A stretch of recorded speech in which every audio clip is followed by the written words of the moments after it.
to me, it's not a challenge. It's just normal Māori warden attitude, easy coming, easy going.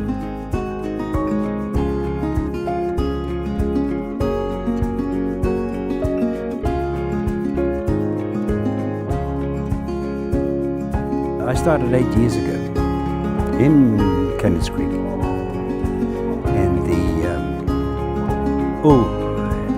it was quite rough 8 years ago.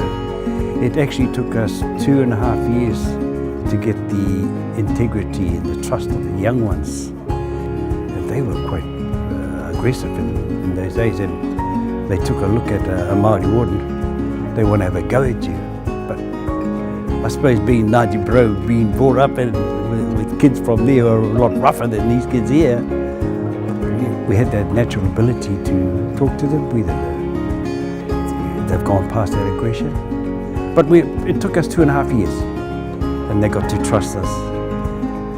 And we kept picking them up, taking them home, and we built in our relationship through picking them up, having a corridor with them, tried to get them to trust us.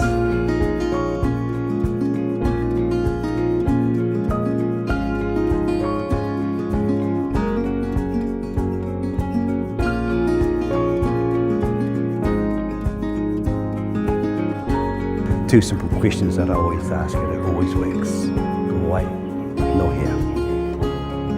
And a lot of them will answer you, whether you're speaking in Māori, whether you're speaking in Pākehā.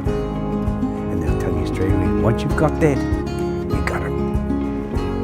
Some of these young fellas who a lot of people seem to think they are naughty, probably are, but when you speak to them, man, they seem to bottle it up. There's nobody there to talk to but us.